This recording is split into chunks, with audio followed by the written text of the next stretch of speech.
Hi, this is voiceover artist and coach Rodney Salisbury, and you're listening to the Voiceover Marketing Podcast with John Melly. This is the Voiceover Marketing Podcast, episode number 59. The moment you actually saw what your favorite radio DJ looked like. Heart-wrenching moments of truth. Hello, and welcome to this episode of the Voiceover Marketing Podcast. My name is John Melly, and this is the podcast dedicated to teaching in-depth and advanced marketing strategies for people in the voiceover and audio production professions. My goal is to help you make more money by showing you ways to leverage your time, charge more for your talents, and allow you to spend more time doing the things you want to do in your life. The Voiceover Marketing Podcast is sponsored by the book Voice Over Legal by Rob Siglampaglia. You don't think you need this book? Here's a question for you. Have you ever been asked to do a celebrity impression for a commercial? If you have, you might want to think twice, unless you live in a particular state. You can find out why impersonations can be a problem, and why you could get sued if you do one, and which state is exempt from all of that on page 28 of the Voiceover Legal book. Now, we've arranged a discount for you to save up to $5. That's up to 20% off the list price of the book, and you can support the podcast at the same time. If you're a voice artist and you're treating your business as a business, you need this book. Just go to voiceoverlegal.com. When you go to voiceoverlegal.com, enter the promo code VMP at checkout to save $5 off the cost of the book. That's promo code V as in voice, M as in marketing, and P as in podcast at checkout to save $5 off the cost of the book, and you'll support the podcast at the same time. Thanks. And now back to the show. Hey there, it's John. How are you? Thanks for spending some time with me today. I do appreciate it. I decided to kick my sneakers off in the studio today and sit with my socks on, and I got to tell you, it feels good. It's very freeing. Do you wear shoes all day, or do you like to go barefoot as much as possible? I used to wear shoes all day long and really tie them up tight until my trainer told me, you know what, you really need to buy bigger shoes, and if you can, don't wear shoes when you don't have to. And that's been a game changer, huh? What's that got to do with anything? I don't know. But here in the Boston area, it's a balmy 53 degrees. And do you know what happens when it's 53 degrees out? Here's a little nugatory nugget for the treasure trove of trivia. 53 degrees Fahrenheit is the magic temperature for bees, honeybees specifically, to be able to fly. So my honeybees, did you know that I have a honeybee hive in my backyard? I do. And I love my honeybees. And so they're out and about flying and taking little bathroom flights so that they don't poop in the hive. And it's really interesting because my car gets covered with these little orange dots. It's bee poop. They're very clean insects. They don't like to do that in the hive. And so it's actually the warmer temperature today is a good thing for them because they can take care of business outside the hive, tidy up the hive, bring out their dead, ding, and other things. But what's really exciting is that they're still alive. In the last 3 years that I've had honeybees, I've had to put a new colony in because they've died. But this year, I think they're going to make it through the winter, which is very, very exciting. And a little public service announcement for the health and safety of the honeybees out there. With spring arriving and the summer season, if you're a gardener, please refrain from using pesticides and insecticides around plants. I know weeds are a nuisance and it's easy and tempting to just want to spray something at them and have them wither up and die. But that's the stuff that's killing the bees and other pollinators, and we need them for our food. I know this is the Voiceover Marketing Podcast, but it's all about health and taking care of our instrument, our voice, our bodies. We are voiceover athletes, and we have to take care of ourselves to maximize our performance. And part of taking care of ourselves is not spraying chemicals all over everything that kills the bugs that help create the healthy foods for us. So anyway, if you haven't bought pesticides this year, think twice before using them, okay? That's all I'll say. That would be great. And my honeybees and bees around America and the world will thank you. and gardens will thank you, and your tummy will thank you. All right, time to move on. Got a lot of great comments from folks who have signed up for the Voiceover Marketing Podcast group on Facebook. As I'm looking at my screen right now, as I'm recording this intro, we have 1,590 members. Right on that button. And we've got a lot of people asking some questions. I'm going to get to your questions next week. We've got a lot of great questions that we're going to take a crack at. But I have a great interview with Karen Tiber-Leland because one of the questions we've received in the Facebook group is, what's the difference between branding, marketing, and networking? And Karen literally wrote the book on that. And so we're going to have a conversation with her. And just a quick stat update on the number of downloads. We have, as of this recording, this is exciting, 93,980 downloads of the Voiceover Marketing Podcast, various odd and sundry episodes. And I want to thank you for that. Thanks for listening. We're going to hit 100,000 downloads soon. That is so cool. I know that, for some people, they get that per episode. But for this narrow niche of voiceover marketing to have close to 100,000 downloads, that's incredibly gratifying. Thank you very much for sharing the podcast. If you know someone in voiceover profession, audio production, if you know somebody who produces podcasts, share this podcast with them. If you give a review, that's what helps keep it at the top of the list in iTunes. It seems since they've changed their algorithms, it's the reviews that help keep it up top. So anyway, always welcome an honest and fair review. Thank you very much for taking the time to do that. I know that's an investment if you choose to do that. Enough of the housekeeping. Let's get right to the interview.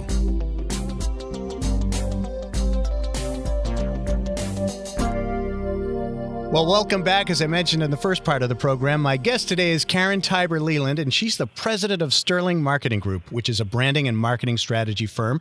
She helps business leaders develop stronger personal, business, and team brands. And some of her clients include Cisco, American Express, Marriott Hotels, Apple Computer, and others. And she's the best-selling author of 9 business books, including The Brand Mapping Strategy, Design, Build, and Accelerate Your Brand. And that's one of the reasons why we have her on the program today. Karen has written for Entrepreneur, Self, the LA Times, and other publications. She's spoken for Harvard, TEDx Yale, the Direct Marketing Association, and others. And Karen, it'd probably be easier to list the networks you haven't been on than to list all of the networks that you have been featured on, such as the Today Show, CNN, Oprah, CNBC, Fox Business News, etc. But let's dive in. How are you today? I'm good. And also I've been very fortunate in my career. I mean, I feel very blessed to have been covered by all those wonderful media outlets and also to have connected with the people I've had. So I'm very lucky. Well, that's great. That's nice to hear. I am too.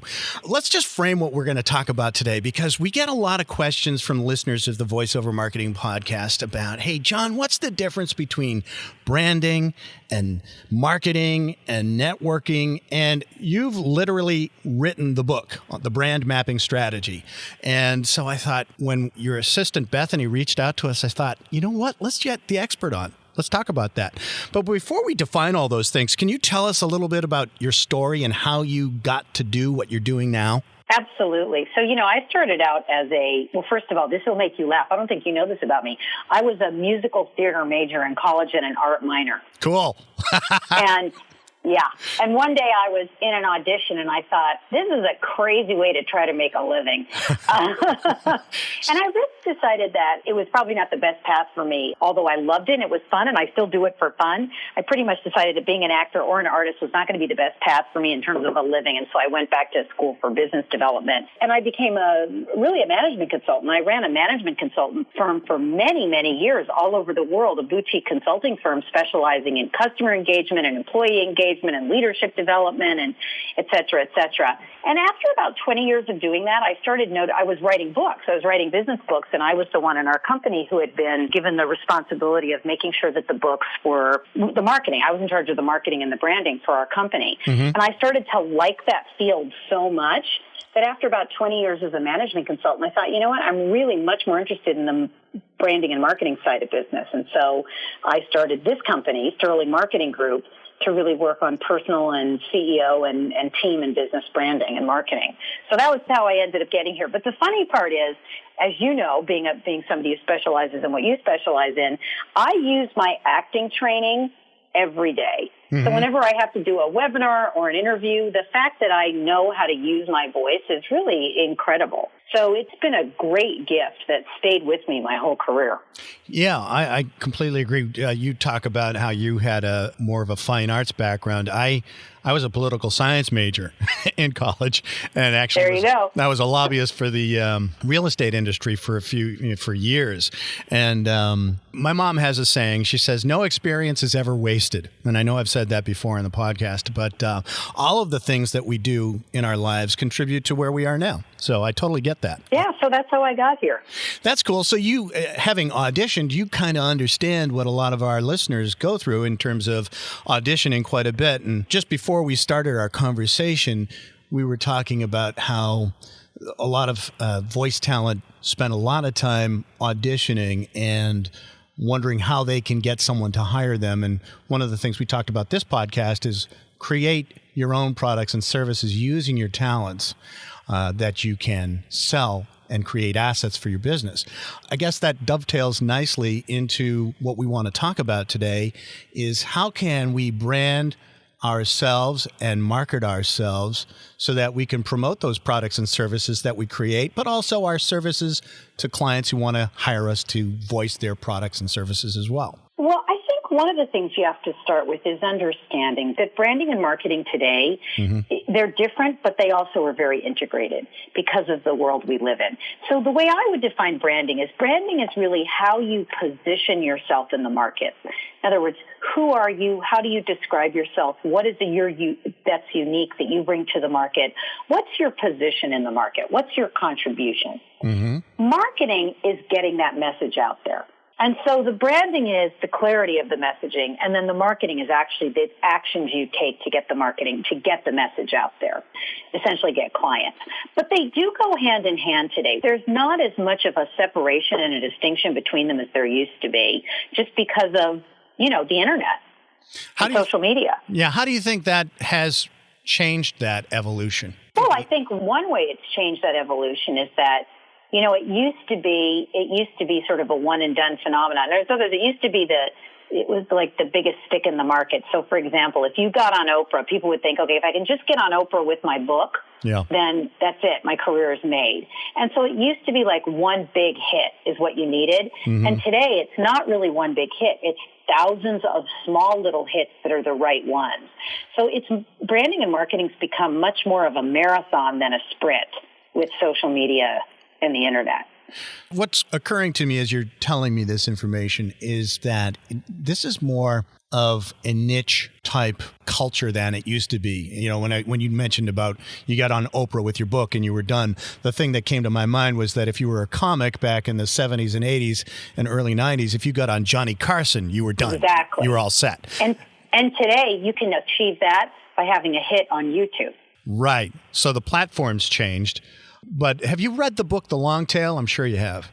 Yes, of course. Yeah, and so what we're talking about, if I'm getting your message correctly, is that the branding is what do you bring to the marketplace? So are you a voice talent that specializes in a specific industry? Is that what we're talking about? Yes, but in my model, and again, my model's just my model, it's a great model and it works, doesn't mean it's the only one. Sure. But, in my model, the brand mapping strategy, the brand mapping process and the brand mapping strategy, which is what I wrote the book on, I really talk about it as that there's 7 key lenses you need to be focusing on to define your brand. And if you're and only one of those is what people typically call the elevator pitch. I call it the anchor statement. But if you're only doing the elevator pitch, you don't really have a well thought out brand. But there's 7 different lenses you have to be looking at your brand through in order to be really have it be effective. Okay. Can you share a few of those lenses? Sure. That'd be great.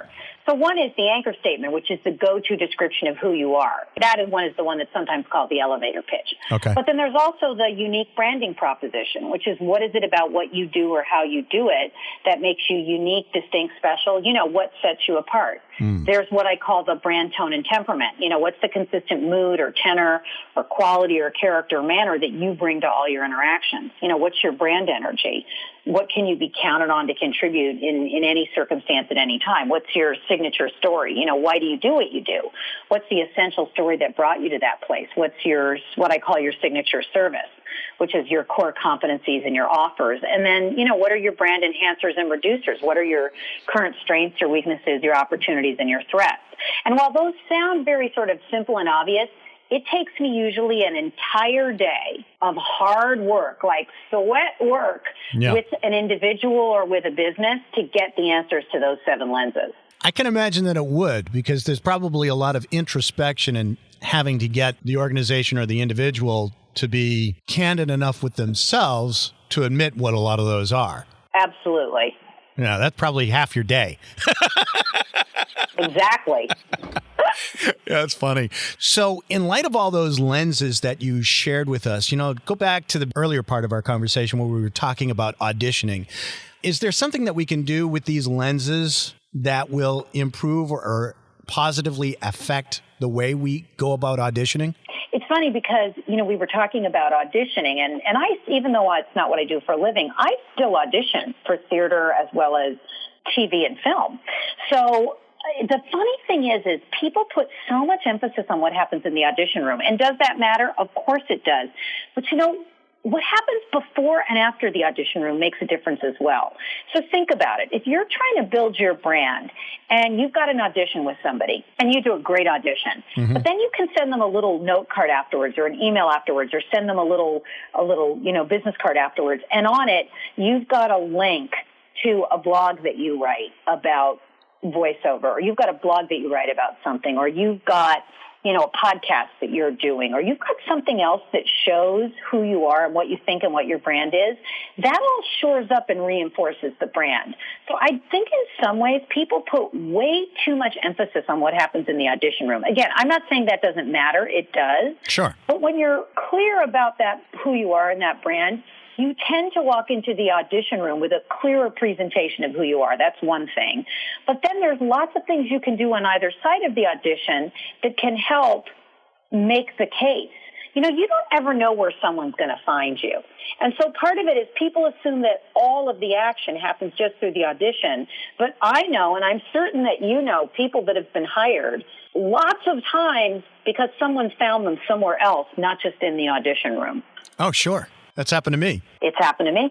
It's that I would say more often than not in my particular case. But that makes a lot of sense. Now, I have a question for you. I can hear the actors out there saying, well, yes, but I'm supposed to be something that the producer wants me to be. And if I'm positioning myself in one way and it's not close to what they want it to be, is that going to limit my abilities to be able to audition? Well, it's funny. I was just recently taking an on-camera auditioning class, and the teacher asked us to come dressed for a commercial audition in, how we would, in a certain way. Okay. And I came in, and he said to me, "You look very nice, but you can't sell that." And I started laughing, and I thought, oh my God, he's totally right. He goes, this is just my type. Everyone has their type, sure, right? He says, you're very sophisticated and you're dressed a little bit more like funky and fun. And while you could get away with that on a date, you're not going to be able to sell that to a director. And I went, oh my God, he's totally right. So, part of it is that you really have to be what you are. You have to be clear what you are. You have to be clear what your brand is, because that's what you can sell.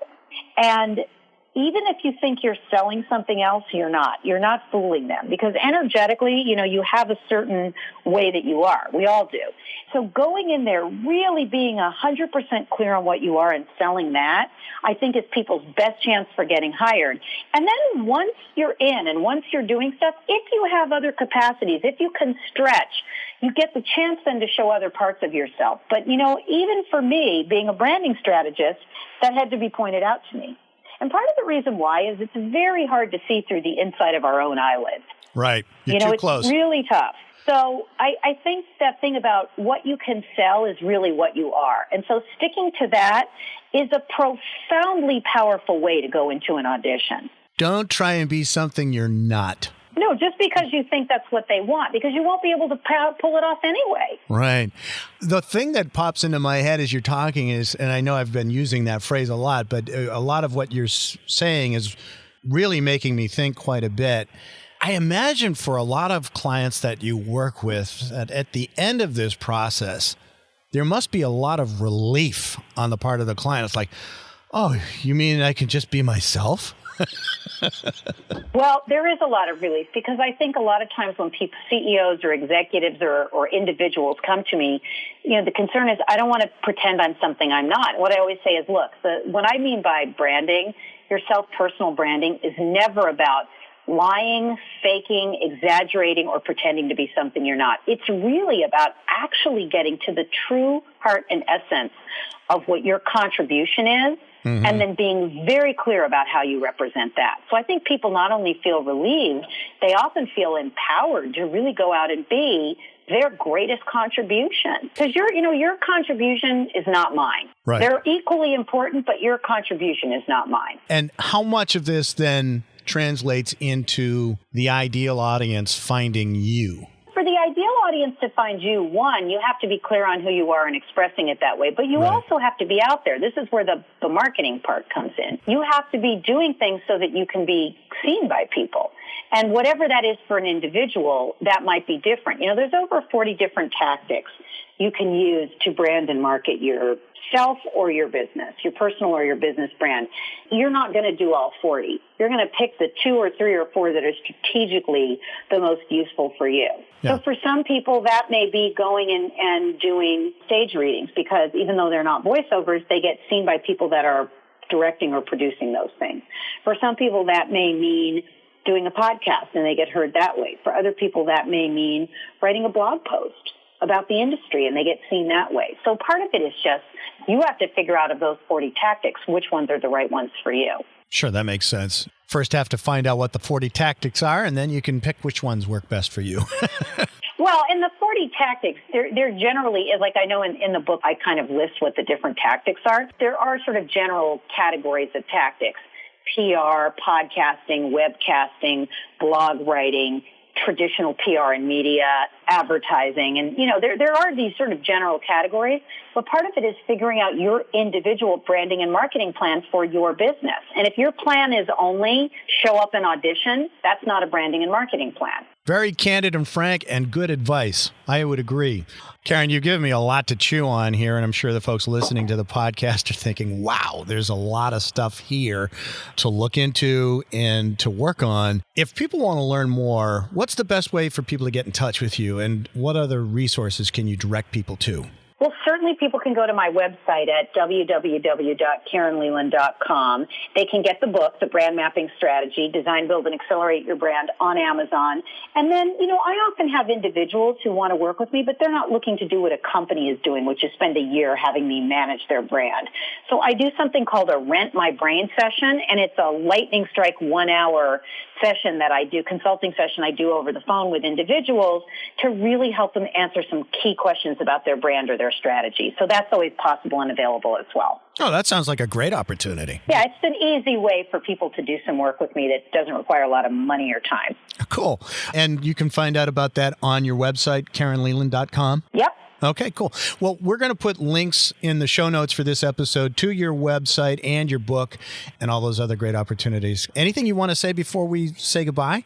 The one thing I just want to say is remember that we still live in a world where, despite all the digital and the online, that there's no substitute for face-to-face. So I still encourage people to get out there and network with people face-to-face. I think, as one of my clients says, deals happen over meals. I still think taking people to lunch, meeting with people, going to conferences, seeing people, I think all of that makes a huge difference. I completely agree. One of the things that I talk about on the podcast is showing up where no one else is, because if people spend a lot of time on the what we call the pay-to-play sites, they're basically working in a commodity marketplace where there are thousands of people with voice talents that you're competing with.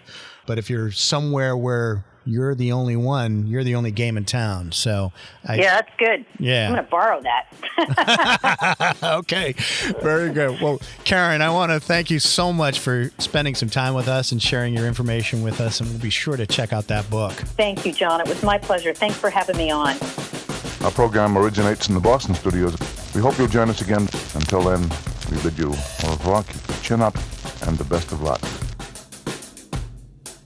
Well, that's it for this episode of the VoiceOver Marketing Podcast. If you like this podcast, please subscribe to it at voiceovermarketingpodcast.com so you'll get notices of new episodes, and please share it with your friends and colleagues in the voiceover world. Also, it would be a huge help if you'd like this podcast and rate it on iTunes to help keep it near the top of the list. Feel free to share your comments and questions about this episode and future topics you'd like discussed at voiceovermarketingpodcast.com. And if you'd like more information on one-on-one coaching with me and mastermind group opportunities where we focus on growing your business, feel free to drop me a line at my cyber assistant's email address at mike@johnmelly.com. Thanks for listening. Now go out there and share your voice with the world.